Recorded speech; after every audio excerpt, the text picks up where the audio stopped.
Multiple videos circulating online allegedly show Russian soldiers fighting on the battlefield despite being severely injured. The Astra Telegram channel reported, citing footage posted on several social media accounts, which showed troops using crutches to fend off drones, while others struggle to move. One video, shared on the Donbass Case Telegram channel, appears to show a Russian soldier using a crutch to fight off an attacking drone. This is another very difficult video from the other side, showing our fighter trying to defend himself with a crutch.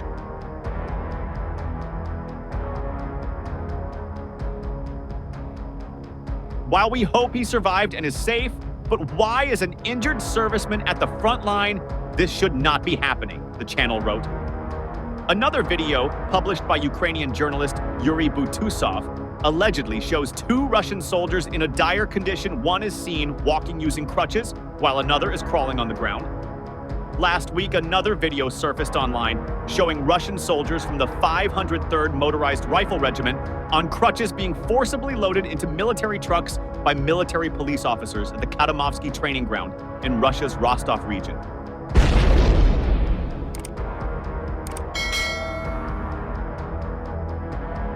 A person behind the camera can be heard saying on the video, "Look at how these guys are being sent to war. People who shouldn't be going. It's unbearable." Astra also published a video on February 16 showing wounded soldiers from the 5th Separate Motorized Rifle Brigade preparing to go into battle. According to Astra, one soldier had previously been taken from a hospital in Yeisk despite having an open wound on his leg and missing a finger. He was reportedly forced into an ambulance and sent back to the front.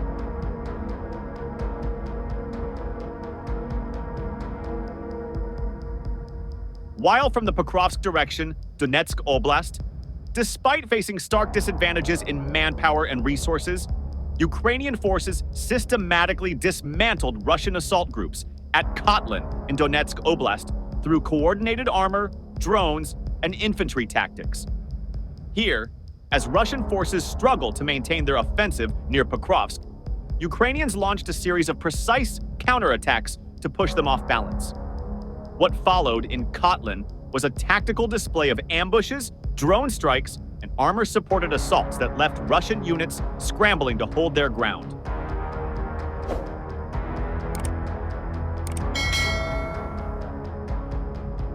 The goal of the Ukrainian forces in this area was to maintain pressure on the Russian troops stationed in the settlement of Cotland. Russian forces here have been depleted by months of constant assaults in their effort to reach the Pokrovsk-Dnipro highway, located 5 kilometers north of Cotland, which is the main supply route of Pokrovsk. To undermine the Russian effort to flank Pokrovsk from the west, Ukrainians are launching counterattacks at Cotland, forcing the dwindling Russian forces to protect their positions in the village.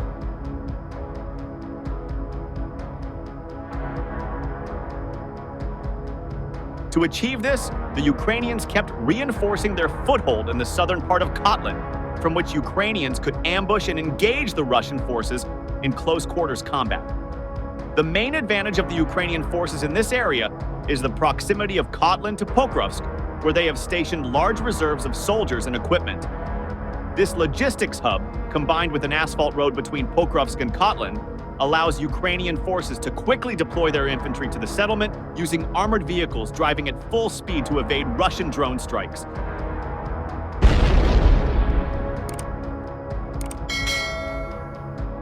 On top of that, Ukrainians have heavy equipment at their disposal, including Bradley infantry fighting vehicles, M113 armored personnel carriers, and tanks, which provide them with high firepower, mobility, and armored protection.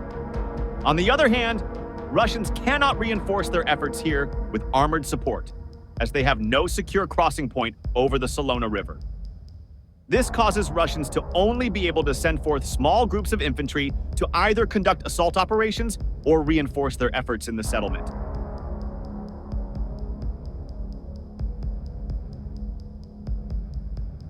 However, Ukrainians are still at a stark disadvantage in terms of available manpower and resources. This forced Ukrainians to exercise caution in their operations, as poorly planned counterattacks could lead to severe losses, meaning that Ukrainians could not afford to over or wrongly commit their forces. Unfortunately for Russians, Ukrainians used their armored vehicles to quickly and safely cover the distance between Pokrovsk and Cotland, deploying their reinforcements while rotating out tired and wounded soldiers.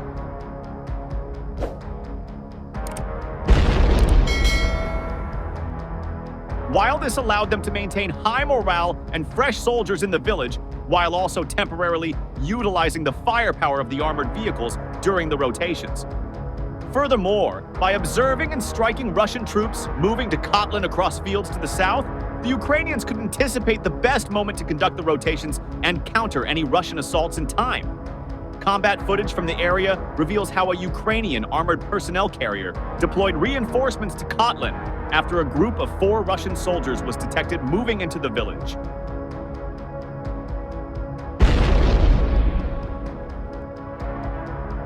The Ukrainian soldiers maintained close contact with reconnaissance drone operators, preparing and initiating an ambush at just the right time, eliminating all 4 of the Russian soldiers with no friendly casualties.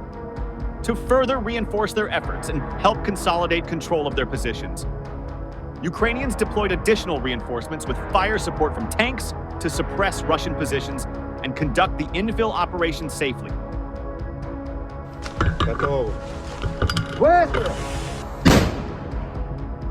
As unarmored Russian infantry reinforcements never made it into Cotland, Russians exerted a significant effort in sending 2 of their remaining armored vehicles to try and undercut Ukrainians from the south.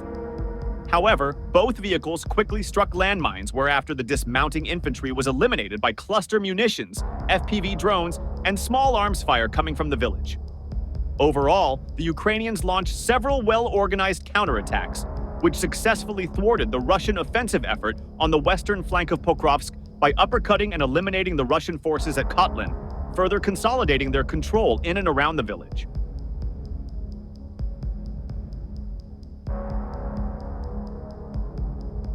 Such a series of successful Ukrainian operations will allow them to gradually expand their zone of control and force Russian forces into a defensive posture due to the growing risk of a collapse of their front lines. As time drags on, Russian forces seem increasingly incapable of continuing their offensive on Pokrovsk, signaling that their efforts are stalling and might be close to culmination.